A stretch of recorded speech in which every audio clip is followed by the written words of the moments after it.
All praises to the Most High, Yahweh Ba'ashem Yahweh Shai, Bahashem Raha Kodash. Double honors to the elder apostles and elder bishops of Great Millstone who rule well. Peace and salutations to the hopeful elect, scattered throughout the four corners of the earth, laboring in his truth in all sincerity. Isaiah chapter 13, and I'm going to read verses 19 through 22 in the NLT. Babylon, the most glorious of kingdoms, the flower of Chaldean pride, will be devastated like Sodom and Gomorrah when Elohim destroyed them. Babylon will never be inhabited again. It will remain empty for generation after generation.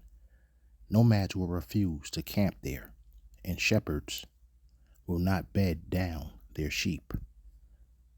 Desert animals will move into the ruined city, and the houses will be haunted by howling creatures. Owls will live among the ruins, and wild goats will go there to dance.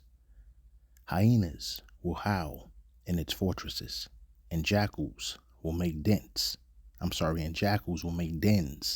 in its luxurious palaces.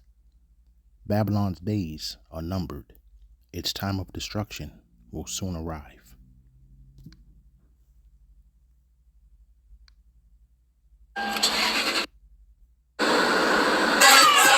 However, the intelligence community assesses that Russia, China, North Korea, Iran, and Pakistan have been researching and developing an array of novel, advanced, or traditional missile delivery systems with nuclear and conventional payloads that put our homeland within range. The IC assesses that China and Russia present the most persistent and active threats and are continuing their R&D efforts. Meanwhile, state actors present a risk broader in scope by seeking new capabilities in kinetic and cyber warfare. The United States' secure nuclear deterrent continues to ensure safety in the homeland against strategic threats.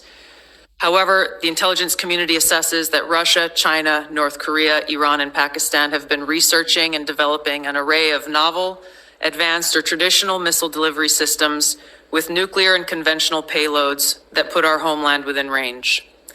The IC assesses that threats to the homeland will expand collectively to more than 16,000 missiles by 2035, from the current assessed figure of more than 3,000 missiles. The IC assesses that China and Russia are developing advanced delivery systems meant to be capable of penetrating or bypassing U.S. missile defenses. North Korea's ICBMs can already reach U.S. soil, and the IC assesses that it is committed to expanding its nuclear arsenal. Pakistan's long-range ballistic missile development potentially could include ICBMs with a range capable of striking the homeland. The IC assesses that Iran has previously demonstrated space launch and other technology it could use to begin to develop a militarily viable ICBM before 2035, should Tehran attempt to pursue that capability. However, these assessments will clearly be updated as the full impact of Operation Epic Fury's devastating strikes on Iran's missile production facilities, stockpiles, and launch capabilities is determined. These nations collectively will likely seek to understand U.S. plans for advanced missile defense for the homeland, probably for the purpose of shaping their own missile development programs and assessing U.S. intentions regarding deterrence. Shifting to the cyber domain, the IC assesses that China, Russia, Iran, North Korea, and non-state ransomware groups will continue to seek to compromise U.S. government and private sector networks, as well as critical infrastructure, to collect intelligence, create options for future disruption, and for financial gain. The IC assesses that China and Russia present the most persistent and active threats and are continuing their R&D efforts. North Korea's cyber program is sophisticated and agile. In 2025 alone, North Korea's cryptocurrency heist probably stole $2 billion, which the IC assesses is helping to fund the regime and include further development of its strategic weapons programs. Financially or ideologically motivated non-state actors are becoming more bold, with ransomware groups shifting to faster, high-volume attacks that are harder to identify and mitigate. Innovation in the field of artificial intelligence will likely accelerate these threats in the cyber domain. Okay, I want to stop right there. And that was Tulsi Gabbard, the United States Director of National Intelligence for the U.S., and she was giving a briefing or an assessment, actually, which warns that 5 countries could develop or already possess missiles capable of hitting the United States mainland. And those 5 countries were Russia, China, North Korea, Pakistan, and Iran. And so we already know that Russia, China, North Korea, they all have the ability to strike the U.S.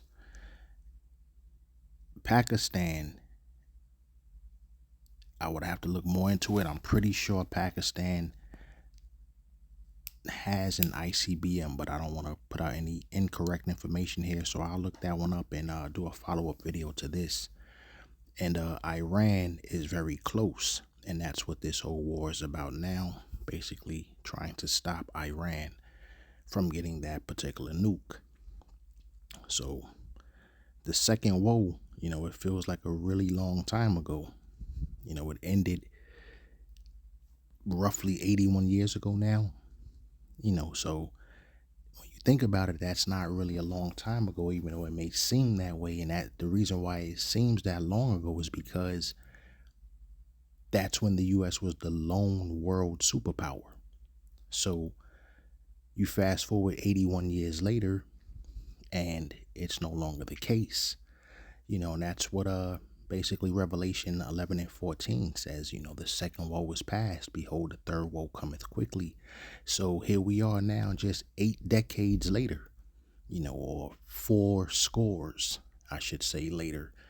And the director of national intelligence is basically saying the not so quiet part out loud, which is, the days of, feeling secure, those days of feeling safe and untouchable, because you had the Pacific Ocean on one side, the Atlantic Ocean on the other side, basically keeping these countries away from you. But one thing that World War II, the second woe, did show was that this country is capable of being attacked on its own soil, and that was what Pearl Harbor was. So, like I said, you fast forward to about 80 years later, and now all of a sudden you have 3 countries for certain, Russia, China, and North Korea. And Russia by itself already has about close to 5,500 nukes. So you have 3 countries for certain that 100% can reach you with their nuclear weaponry. And then there's also Pakistan and Iran working on theirs as well. Pakistan is already a nuclear power, but I do have to look it up to see if they can actually strike the U.S. mainland. But with that being said, I want to go into a couple of things here.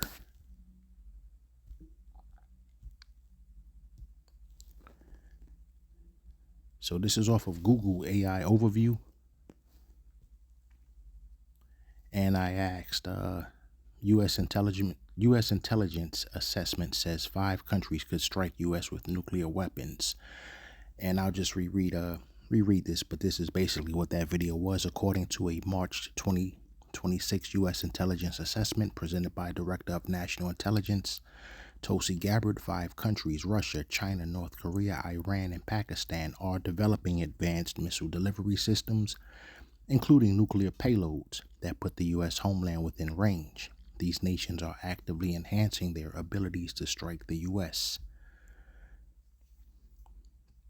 The 5 countries, Russia, China, North Korea, Iran, and Pakistan, are identified as nations whose nuclear or advanced missile capabilities pose a threat to the U.S. homeland. Advancing capabilities, these countries are investing in traditional ballistic missiles, cruise missiles, and novel delivery systems, including hypersonic glide vehicles designed to bypass U.S. defenses. Specific threats: Russia and China actively expanding missile inventories and upgrading nuclear capabilities to threaten the U.S. homeland. North Korea possesses intercontinental ballistic missiles, or ICBMs, capable of reaching the continental United States. Iran and Pakistan highlighted in recent 2026 assessments for developing missile technologies that could eventually threaten U.S. territory. Missile defense limitations. Experts note that creating a 100% guaranteed defense system against these diverse threats is extremely challenging. So I'm going to go back to this first paragraph.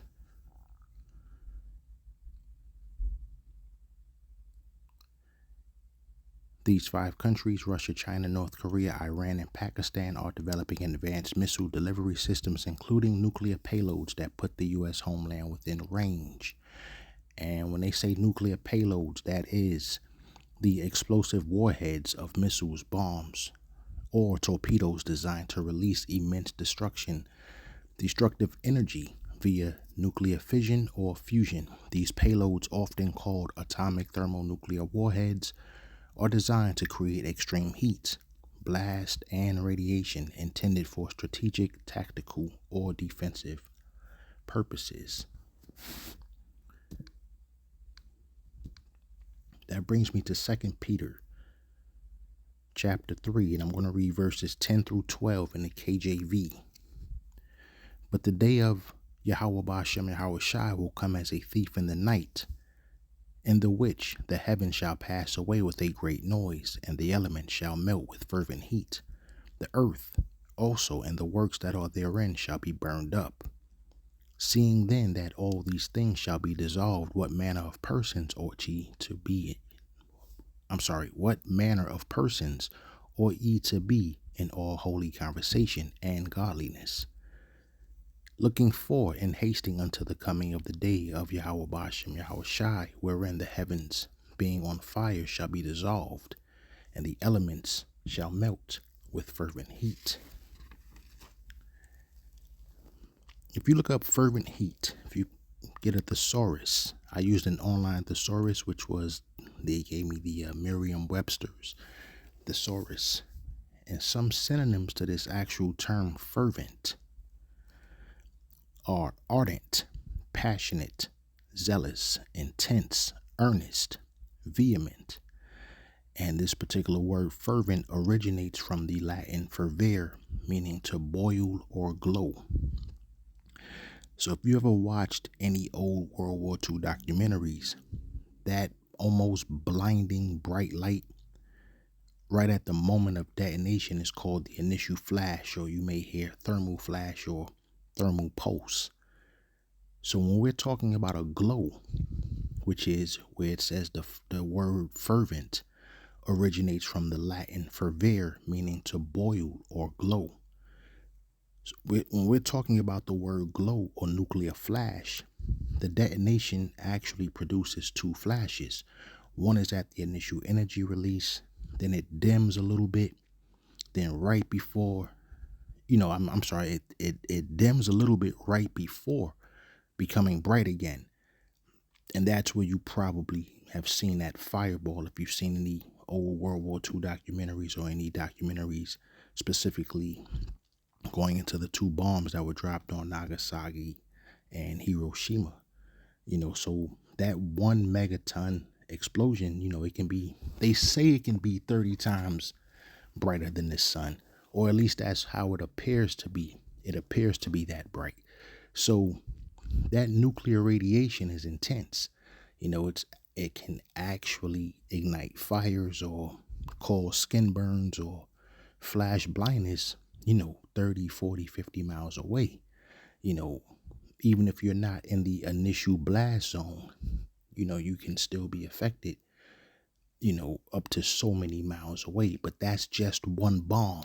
You understand? That's just 1 bomb that can cause that type of destruction in terms of what it's capable of doing to 1 city, the amount of lives, and then you still have, the actual nuclear fallout. You still have everything that comes after that, so that's just the effects of 1 bomb. So just picture 5 countries now, Russia, China, North Korea, Pakistan, and possibly even eventually Iran.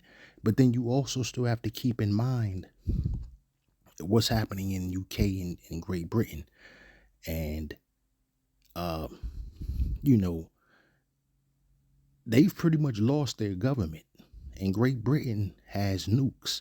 So you have to keep an eye on that as well. There's been a lot of talk recently, as to what's going on over there in the UK.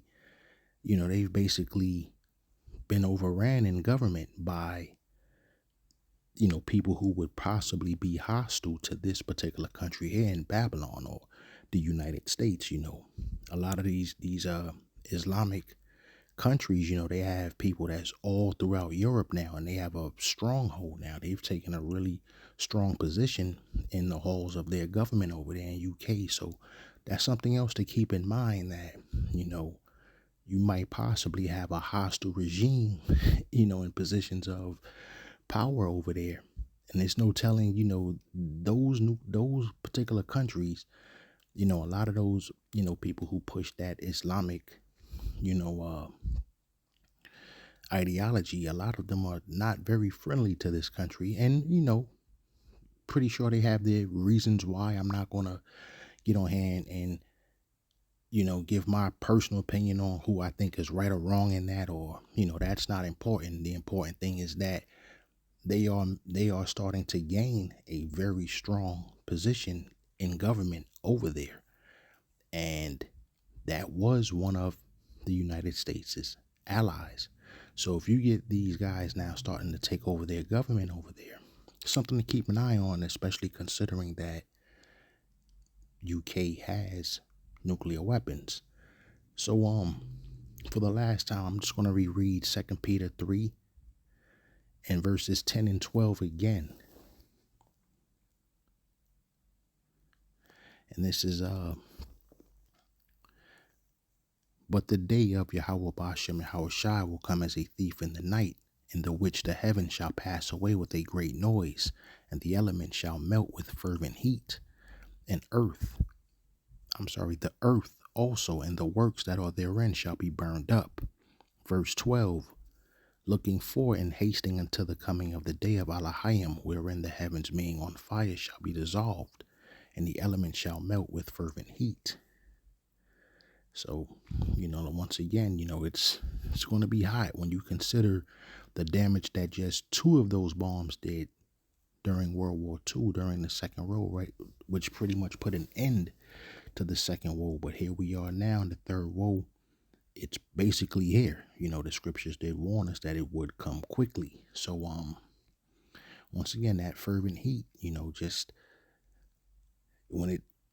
if it touches your skin, this is why, we have to be circumspect. We have to always, keep things in perspective and stay prayed up that, we are of that number. Because if you're on the ground here in Babylon, you're not surviving that many nukes raining down on this place. And then whatever the nukes don't touch, the lasers from the UFOs are going to get those. So you always have to just keep these things in mind as you're praying, that you are indeed of that number, so that you can avoid that fervent heat.